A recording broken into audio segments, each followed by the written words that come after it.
मेरा नाम पायल है और मैं 35 साल की एक आम लेकिन खुशहाल और अपने जीवन से संतुष्ट महिला हूँ। आज मैं आपको अपनी और अपने बेटे की एक ऐसी असाधारण घटना सुनाने जा रही हूँ जो शायद आपको हैरान कर दे। जैसे कि आप सभी को पता है, मेरे पति ने कुछ समय पहले मुझे छोड़ दिया। उसने एक 18 साल की लड़की के साथ भागकर अपना नया जीवन शुरू कर लिया। यह सुनकर आपको भी हैरानी होगी कि एक 40 साल का आदमी आखिर एक जवान लड़की के लिए अपनी पत्नी को क्यों छोड़ देता है। पर आजकल का जमाना कुछ और ही है, जहां लोग अपने मन के भ्रम में अपना ध्यान लगा लेते हैं। अब आते हैं अपनी कहानी के असली मुद्दे पर। एक दिन की बात है, जब मैं और मेरा बेटा अपने खेतों में धान रोपने का काम कर रहे थे। शाम होने को थी और तभी अचानक बादल घिर आए। कुछ ही समय बाद तेज बारिश शुरू हो गई। हम दोनों खेतों में ही अटक गए थे। खेत के पास एक छोटा सा पंप हाउस था और हम दोनों वहीं बारिश रुकने का इंतजार कर रहे थे। अगर वक्त का कहना हो तो धीरे धीरे अंधेरा भी छाने लगा और आसपास के सभी लोग अपने घर लौट चुके थे। बारिश थोड़ी कम हो गई थी, पर मेरे कपड़े पूरी तरह भीग चुके थे। ठंड लगने लगी थी और मैंने अपने भीगे कपड़ों को ठीक करने की कोशिश की। इसी दौरान मेरा बेटा कुछ बेचैन हो गया और अजीब तरीके से बर्ताव करने लगा। उसकी सांसें तेज हो गई थीं और वो मुझे बड़े बड़े आंखों से घूरने लगा था। मैं समझ नहीं पा रही थी कि उसे अचानक क्या हो गया। मैंने उससे पूछा, क्या हुआ? तुम ठीक हो? लेकिन वो कुछ नहीं बोला। बस मुझे ऐसे देखता रहा जैसे कुछ कहना चाहता हो, पर कह नहीं पा रहा था। बारिश अब भी हल्की हो गई थी, लेकिन हम दोनों पंप हाउस में अटक चुके थे। मैं सोचने लगी कि शायद ठंड के कारण उसका बर्ताव ऐसा हो रहा हो। मैंने उसे अपने पास बुलाया और कहा, तुम्हें ठंड लग रही होगी, मेरे पास आ जाओ। वो धीरे धीरे मेरे पास आ गया और मैंने उसे अपने गले से लगा लिया ताकि वो कुछ गर्माहट महसूस कर सके। मैं खुद भी ठंड महसूस कर रही थी, लेकिन यह अजीब सी स्थिति मुझे और भी असहज कर रही थी। कुछ समय बाद बारिश बिल्कुल बंद हो गई थी। मेरा मन सोच रहा था कि हमें घर की तरफ चलना चाहिए। मैंने अपने कपड़े ठीक किए और उसे कहा, चलो अब घर चलते हैं। वो चुपचाप उठ खड़ा हुआ और हम दोनों खेतों से निकलकर घर की तरफ चल दिए। रास्ते में मैं सोच रही थी कि आखिर उसे क्या हो गया था और क्यों उसने ऐसे अजीब तरीके से बर्ताव किया। लेकिन मैंने यह फैसला किया कि घर जाकर मैं इस बारे में उससे बात करूंगी, ताकि मैं समझ सकूं कि उस वक्त ऐसा क्यों हुआ। घर पहुंचते ही मैंने उससे सीधे पूछा, तुम्हें क्या हो गया था? तुम इतने बेचैन क्यों हो गए थे? वो कुछ देर चुप रहा और फिर धीरे से बोला, मुझे माफ कर दो माँ। मुझे समझ नहीं आया कि मुझे क्या हो रहा था। मुझे अजीब सी घबराहट हो रही थी। उसकी बात सुनकर मुझे थोड़ी राहत मिली। मुझे लगा कि यह बस एक अस्थायी स्थिति थी, जो शायद उस वक्त के हालात की वजह से हुई थी। मैंने उसे दिलासा दिया और कहा, कोई बात नहीं, बस अगले टाइम अगर तुम्हें कुछ भी अजीब लगे तो मुझे जरूर बताना। उस रात मैंने उसे आराम से सोने दिया और खुद भी सोने की कोशिश की, लेकिन मेरे मन में सवाल अब भी घूम रहे थे।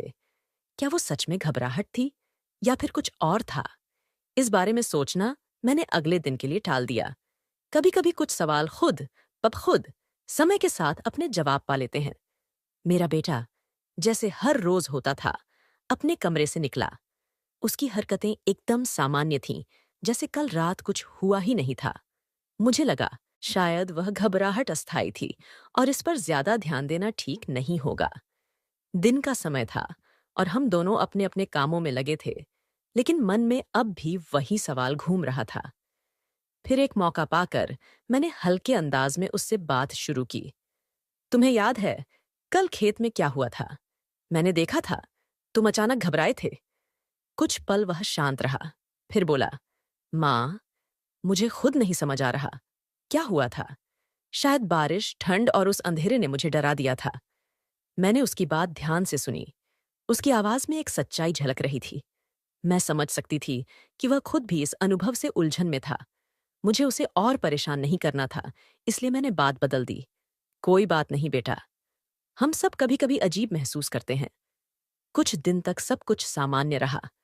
फिर एक दिन जब हम खेत में काम कर रहे थे, अचानक वह मेरे पास आया और बोला, माँ, मुझे आपसे कुछ बात करनी है।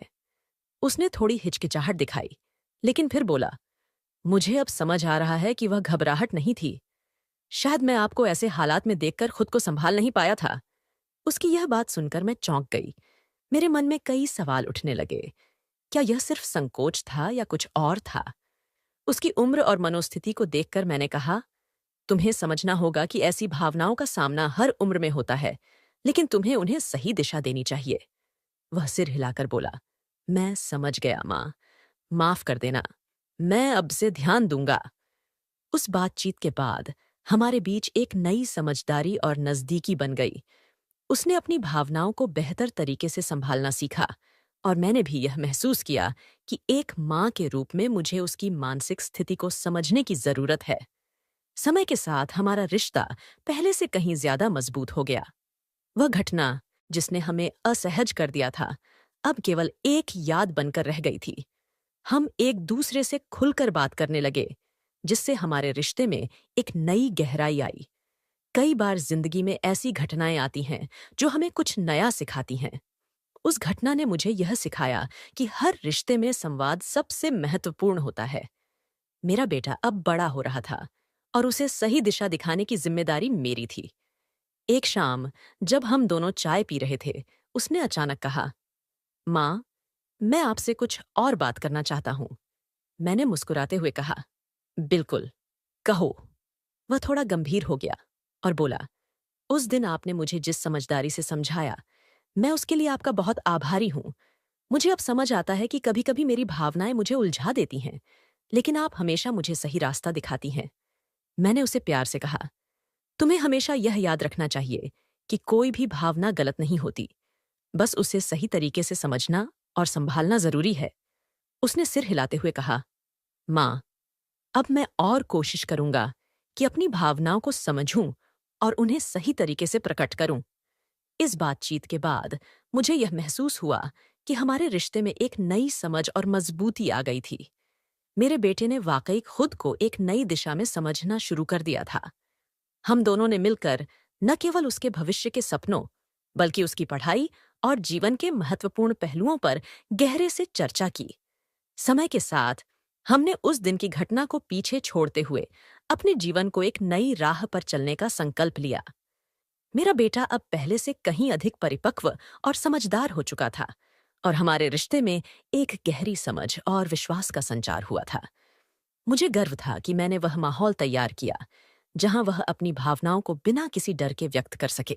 कुछ समय बाद एक दिन मेरे बेटे ने मुझसे कहा, माँ, अब मैंने अपनी पढ़ाई पूरी कर ली है और मैं नौकरी के लिए बाहर जाना चाहता हूँ। यह सुनकर मुझे थोड़ी सी मायूसी हुई, क्योंकि माँ का दिल हमेशा अपने बच्चों को पास रखना चाहता है। लेकिन जब मैंने उसकी आंखों में आत्मविश्वास और जोश देखा, तो मुझे यह एहसास हुआ कि अब उसे अपने जीवन में कदम बढ़ाने देना चाहिए। मैंने मुस्कुराते हुए कहा, जो तुम्हारे दिल को सही लगे, वही करो। मैं हमेशा तुम्हारे साथ हूँ।